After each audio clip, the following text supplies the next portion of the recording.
Have you got a story to share? A moment, an experience? Do you want to remove your mask and write your story to help others around the community, even around the world? My name's Jay from Journey of a Whitefeather, and we have koalas, kangaroos, and Steve Irwin impersonations. And this is a chat with Jay. Remove your mask, write your story. So many people around the world, from normal everyday people to great celebrities like Bruce Buffer and the Kings of Disco, the former members of Village People, come on and talk about their lives. Come on and impart knowledge for you to become a better person. So if you've got a story, you've got experiences that can help anyone, you can email me on whitewarriorhealth@gmail.com or catch me on social media platforms, Journey of a Whitefeather and Words of the Warrior on TikTok. Remove your mask, write your story. And as my hero, Bret the Hitman Hart from Calgary, Alberta, Canada, former WWF and WWE Hall of Famer and champion says, get up in the morning and be the best there is, the best there was, and the best there ever will be.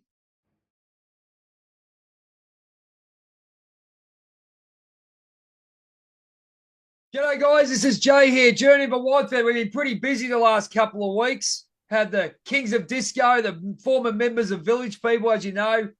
You know, I'm the number one Village People fan / Kings of Disco fan. Everyone knows about that. But everyone knows about my love for Perth and Fremantle because, you know, hint, hint, best-selling book is all about the journey that I started in Fremantle. And I've got one of my great friends here that I met through our mutual coach, Mr. JT Fox, the heavyweight champion of the world.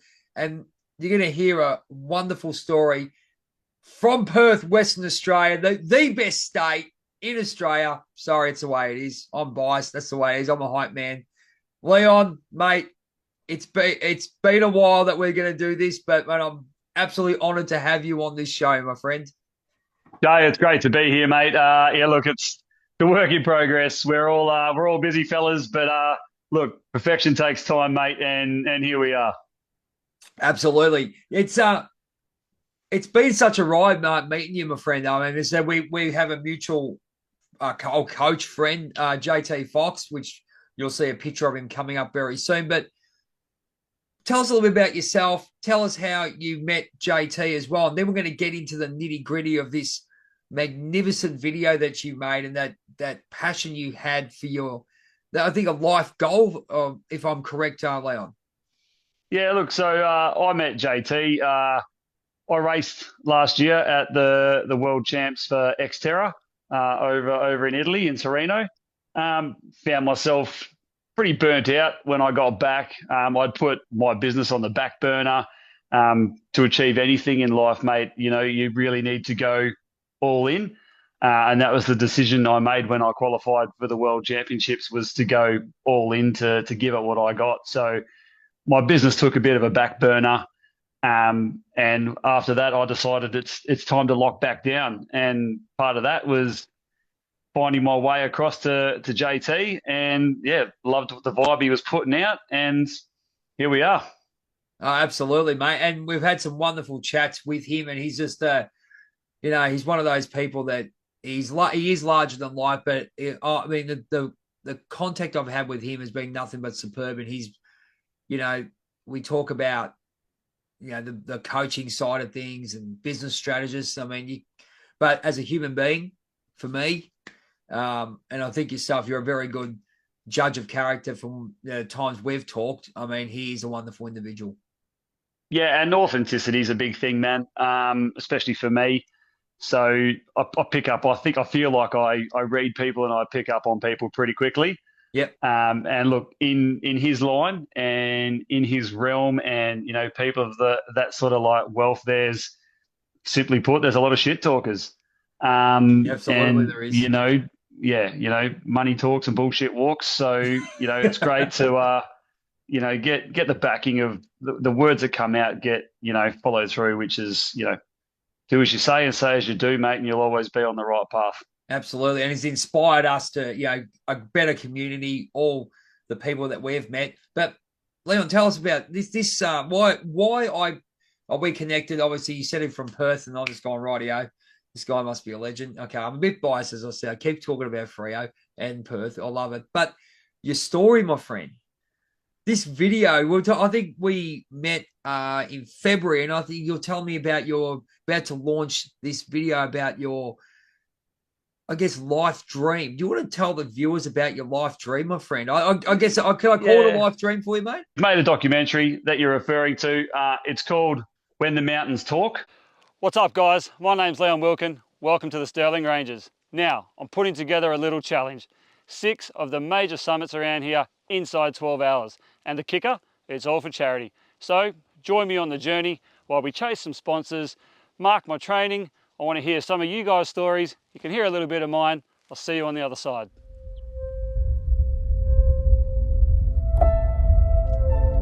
So why are we here?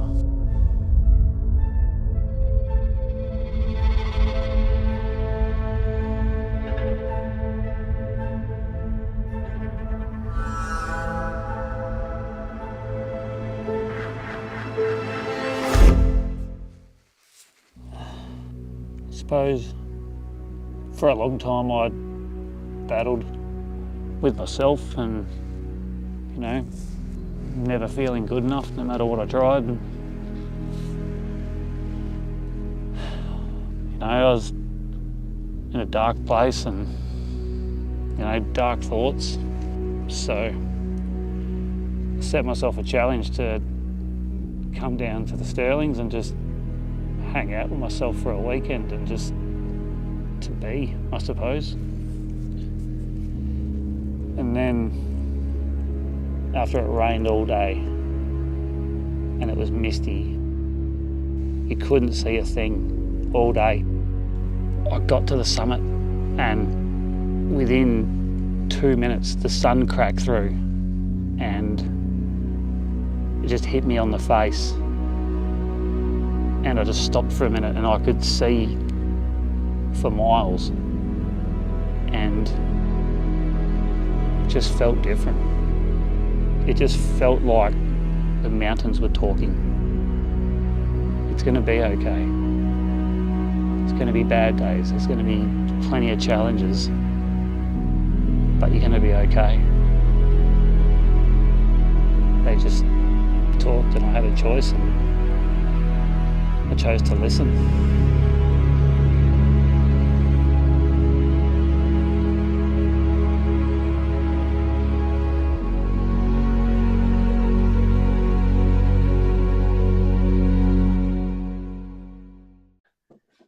It's a story of, it all started as, well, it started as a bit of a joke. So I had a marriage breakdown, unfortunately, about 4 years ago. And as part of me, you know, going to learn about myself, you know, I always had to be around people, you know, to feel accepted, I suppose, you know, trying to hang out with these people to be cool. Or if I bought that car, I could hang out with these guys. And as a bit of challenge to myself, I thought, right, I'm just going to go spend a little bit of time on my own to try and just see what happened. Yeah, and I went down the Stirling Ranges and I just climbed a couple of mountains. And, you know, the love affair kicked in from there. And one day I was just mucking around on my computer and I was like, I think I was watching Alex Honnold. I watched when he soloed El Cap. And I was like, geez, that's pretty cool. I wonder what mountains there are. And I just started looking up world's coolest mountains and the Matterhorn come up on my screen. And I was like, geez, that'd be pretty cool. Wonder if I could climb that. And so I said it to 2 or 3 people, and then I voiced it to my mentor in like my personal development growth. And he was like, I've heard about this twice. Get some skin in the game or stop bloody talking about it. And I said, all right. I said, yeah. That's and awesome. there was about 15 blokes on this call. And I said, right, mark my words, I'll climb the Matterhorn. And from there on, I just started training for that. Met a filmmaker at the rock climbing center where I went to learn to like climb. And we just started training. And then one day I was like, wonder how many of these mountains I could do in a day. And it started as a joke. It really, really did. Yeah, and essentially, long story short, I went on to do this as a charity gig to raise money for men's mental health charity, the Starting Line. Great bunch of guys, and yeah, we went about it. And Justine's from Haunted Astronaut has put together a brilliant film of the journey leading into the day and the day itself. So yeah, it was a really special thing. Mate. I mean, even just talking about it now, mate, it's just you can see that your passion for what you did. It's very funny. I make a joke about the bears I met over in Canada. Funny, I met them. They're in the street, right? And can I ask about? And I'll tell you about my story with the bears. It's really about the Smokey the Bear story. But did you actually have an inkling that you were going to do this at all? Did you have it like? It obviously didn't come out of nowhere, but there some sort of message or some sort of synchronicity that came to say, and give you a message and go, Leon, it's time for you, as you said, put up or shut up and go for it? Or did you had an internal love of some sort? No, so it was. I suppose it was probably. A, well, the first part of it was obviously, like anyone who's been through a breakup, like you can go one of two ways, mate. You know what I mean? You can go out and drown your sorrows and, go that way. And I sort of went the other. I gave up drinking. Not that I ever really had a problem, but I was just like, nah, for now, I need to focus on what I'm feeling and trying to actually work through these things properly. You know what I mean? And part of that day when I first went down to the Stirling Ranges on that day and I sat in Torbernut, which I go into it a bit more in detail in the documentary. Um, it was like what the documentary is called. It was like the mountains were talking. Really? It Wow. was it was the first time I'd actually really stopped to sit somewhere and just take things in and hearing things and noises and meditate almost to a point, but it wasn't a focus on that, but it just came. It's you're going to be okay. It's not going to be great right now. There's still going to be plenty of hard times to get through, but you're going to be okay. And then, through that, and then going to the Matterhorn and finding the love of mountaineering. Like I'm literally about to leave on Friday for my third trip now back to the Alps to try and knock off a few more summits. So I've just found a love affair for the mountains as a place, I suppose you could say, as a place A of healing, and then B as a place of inspiration too.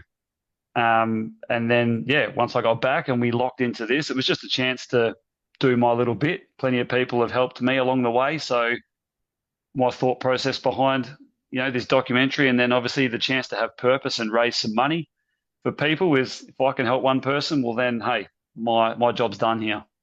I'd like to take this time to shout out our supporters at Liberty Bullion, the best gold, silver, and platinum traders in Melbourne, even Australia. If you want to give them a call, their knowledge, their customer service is second to none. Back to the show. Amazing story. I think very similar to a lot of people who have to find their purpose. They go through life and then suddenly something happens to them that makes them kick them into a gear into another level. And the spirituality and the spiritual side of things, as you said, finding your purpose is huge, wasn't it? I think a lot of people who I've talked to on the net and have connected to have said a sense of purpose is huge. And what was that feeling for you there, Leon? What was that? Was it like a relief, or was it like a glowing, I guess, like a glowing light coming out of you, or did you just think, right, this is it? It was probably kind of starting to get some self belief back in myself, and what I was capable of. Like for a lot of time, don't get me wrong, I always worked hard, and it was trying to provide and what you think was right, and necessarily the path you were walking potentially wasn't right for you. You know what I mean? And it was just once it was locked in that was a goal to achieve, and I could see what it was going to do, and the thought process behind it, and people were getting on board, and the steps to keep going, it just directs you, man. Like the idea of, it's the masculine energy. You want to lead, you want to, Yep. help others, you want to, and that's sort of what it was for me. It was, I'd felt like I'd got myself out the hole, so I was putting the chain back in there to drag others with me, and that's kind of what I hope happens with the documentary when it goes live. Look, I guess it's like exactly like my book, Leon. There, I wrote the book exactly the same way. You have those experiences, and once you find your purpose, you sort of you reflect deeply, don't you? You sort of reflect on those times that got you there. And when you went to, was it the first? It was a Sterling Mountain, was it? Was it in? Yeah, the Is it Sterling Ranges. Sterling Sterling Ranges? Yep, Ranges. yep. Yep. I found when I went to Canada and I connected with the earth again and really connected because I mean, it's a very, I guess Canada is a very spiritual place in a lot of ways with regards to the amount of earth that is there. Yep. And seeing, for me, just seeing the bears, I always make a joke about the bears. And that's where the Smokey the Bear thing come out. And they go, hang on, that's been constant in my life going, hang on. And suddenly you meet that purpose. I love to watch animals in their own habitat. That's the good thing for me. And, obviously animal protection and all those kind of things have come up. Tell us about the video when you got that. So did you have, what was it, a process for you when you go, right, I'm sitting here, I'm ready to go? Was the video the first thing you thought of, or you just thought, I'm going to get to the top of the mountain? Nah, Where were you not at? yeah, no, not at all. So, like I said, I'd met Justine, who ended up being the filmmaker. Like I said, the first day I went to a rock climbing center, and she said, "Hey, what are you here for?" And I said, "Oh, I'm training to climb the Matterhorn." And everyone stopped and looked at me, and they're like, "Pardon? Come again?" And I'm like, "Yeah, I'm here to try and climb the Matterhorn." Yep. Um, and everyone has a bit of a giggle about it because you live in Perth, it's dead flat, and it's 22 hours away from the Alps. Yeah, and so we just started training together down there, running some laps for fitness on the mountains down in the Stirlings. And yeah, I just said, look, I really I can do 5 of these in a day. And Five. we had a bit Wow. five of the mountains. There's a bunch of them down there. Um, and we had a bit of a giggle about it and a laugh. And then I was like, no, I reckon I can do this. And she's like, well, if you did it, I'd film it. And I was like, oh yeah, that'd be a pretty cool idea. And that sort of was the end of it. And then it's just started gathering speed. And she come over one night for dinner and we were just talking about doing 5. And I was like, 5's too easy. And we bought the map up and we zoomed out and I was like, there's 6 in that ring. We're going to go for 6 in 12 hours. And it just literally went from that idea. And she's like, well, I'm going to film it. And I was like, okay, well, if you're going to film it and it's going to be exposure, what can we do to benefit others? And I was like, right, let's make this a GoFundMe charity and away we go. Who are we going to align it with? Well, at the time it was, men's mental health. And Yep. yeah, I'd met the guys from the starting line, and they're a great bunch of guys. And then we've also put a couple of guys through a great program based in Australia here, the Men's Development Academy. It's called the Alpha Code. It's a program I did that was nothing short of life-changing for me. So The we've Alpha also, Code, is that what it's called, mate? yeah, the Alpha Code from the Men's Development Academy. So Justin and Ollie, the two guys there, they do an absolutely bloody brilliant job. And yeah, we've put a couple of guys through that now. Is that So yeah, Australia that's wide? Is that Australia wide there? 100%, mate. You can get online there. They in America as well. They've got a couple of guys from Europe. So yeah, everyone's welcome there, mate. They really know their stuff. Fantastic. The process of the documentary and what was going through your head. I mean, you're a very driven man. I've seen, obviously, anyone who hangs around JT is driven. Let's be honest, all right? Especially in his inner circle. We know this. I mean, I've seen you doing your own videos and stuff at the conferences where we've been at, especially the one in Gold Coast. I think it was when we were Yeah. there. Did you use that energy to make that video? And when you found yourself going, hang on a minute, this is real. What is the process, or it just came naturally to you? Can you tell us a bit about your mindset on that? Because it's an exciting, I mean, it must be like I said, when I got my book, I thought, geez, that's an accomplishment, man. It really is. Yeah, and it's a long process too from It would be. planning what we're gonna plan to do this and we're doing that. So then you start your socials about we're gonna do this, we're doing this to try and get some donations in. And I suppose the real point for me of when it become really real was when I went to do the interview. Where was the interview, my Because friend? Where was the interview? where? Yep. Oh, mate, you're going to love to hear this. I'll give you one guess where it was, my friend. Six, Fremantle. It was Fremantle, I in was going to say Freo. It was the 6PR. interview. Yeah, no. It was no for the interview for the documentary. Yep. So Interview. yeah, it Sorry, was I thought it was an interview for a yeah. radio station. No. The interview for the documentary. Whereabouts in Down. Freo? Can we say, mate? Oh, what's it called? It's as you go across the bridge, and it's right Cicerellos. there, bang in front of you. No. It's like it's the old wool shed or something like that. So it was one of the real old historic buildings. Oh, take me pick down there, man. That was great. Yeah, I can't remember what it's called, but yeah, it was a brilliant Anyway, spot, mate. yeah. In there, and it's all the full lighting team and the camera team and the sound Wow. engineers and so and I said right from the start when I set out to do it that I was just going to be raw with this whole thing because at the time I was still racing mountain bikes as well. So you're having good days of training, bad days of training. I run my own business, so there's good days and bad days that come with that, and Yep. single dad life, so there's good days and bad days that come with that too. So it was just about sort of just telling it like it was on that journey. But to go into the interview to actually sit there and go, okay, the answers I'm given tonight are going to be seen potentially by a lot of people, and still being raw and honest and in alignment with who you really are. That was the moment where I was like, holy shit, this is something serious, like How did the you actual. cope with that? How did you when you went you gulped and you gone, hang on a second, this is it.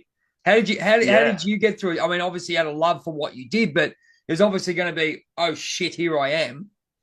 yeah, and it was literally 3 days before we actually did the challenge itself was the interview. Oh, okay. Um, so yeah, it really is a point of where you just think to yourself, like in my thought process, I was like, right, I'm here to help others, and the only way I can do that's by sharing my true story.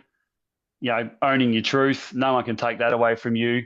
You speak authentically and honestly, then it is what it is, and no one can take it away from you. That's very true. I'll just cut you off on that one. Because I've found, especially the last 6 months, especially as in meeting a lot of people through our network that we've got with JT, especially, and I'll mention him again, but the magnificent people, you can see the authenticity. Did you find you actually embraced that a lot more when you did the interview? Did you embrace that? Hang on, I am authentic. I knew I wasn't a bad person or anything, but you really embrace that authenticity within yourself. Yeah, 100%. I found myself a little bit more of not so much screw everybody, but like this is me. This is who I am moving forward. Get on the train, or the next station's coming, and you can get off. It's pretty simple, Um, isn't it? and that's pretty much where it was at. So yeah, that was pretty much the turning point for me of when I was like, wow, this thing's a go. So yeah, and then obviously from there, we got some radio interviews, some TV interviews with it as well. So it was really really unreal to see the support of everybody getting on board. Oh, magnificent! And look, let's go through. Look, you've jumped on the plane to go to the Matterhorn.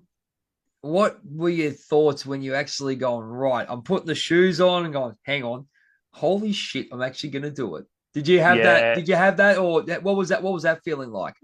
yeah. So I got in about 6 days before.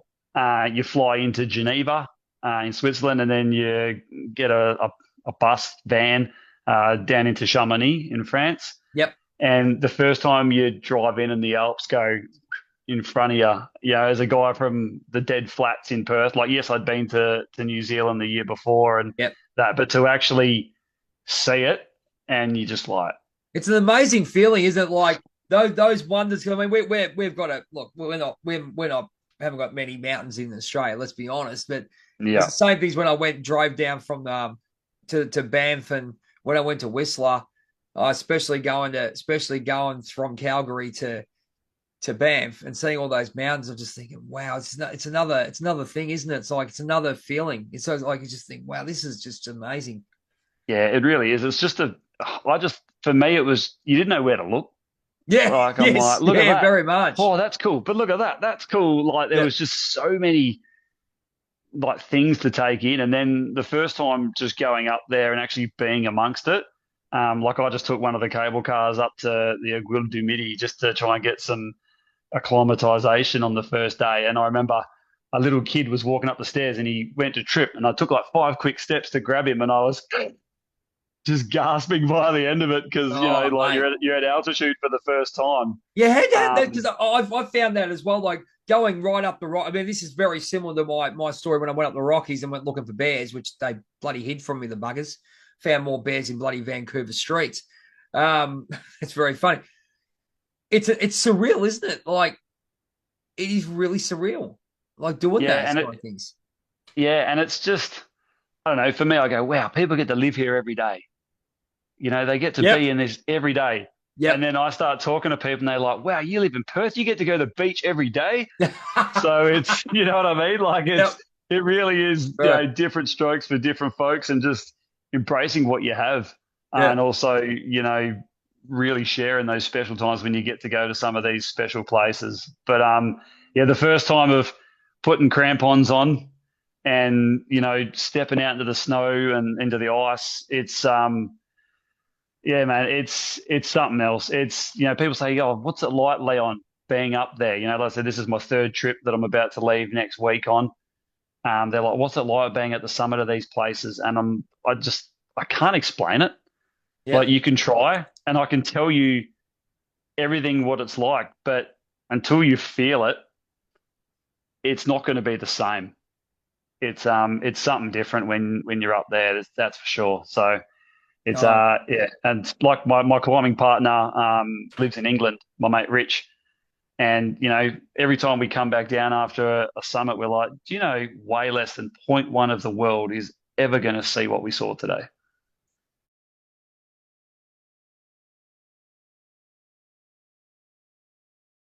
so everyone knows I love YMCA, the Village People. I got the honour of interviewing 4 members of the current Kings of Disco. My name's Jay, and I have a chat show on Spotify and YouTube called A Chat with Jay. And today, the biggest interview of my life, former members of Village People, the Kings of Disco. Bill Whitefield, the construction worker. Eric Elizondo, the Leatherman. Alex Briley, G.I. Joe Army Man, and Ray Simpson, one of the best frontmen I've seen. He's the copper. We reminisced about the 70s, 80s, and 90s, but we know they're called the Kings of Disco. But what happened? Let's see when we talk to them on our show. But also, we're going to find out how to get them down here, because when they were here in 2017, they rocked the house, and they can do it again. Spread this video around. Looking forward to releasing it. And thank you so much, the Kings of Disco. We want you down under again, and we look forward to seeing you soon. Thanks so much, and always do the YMCA.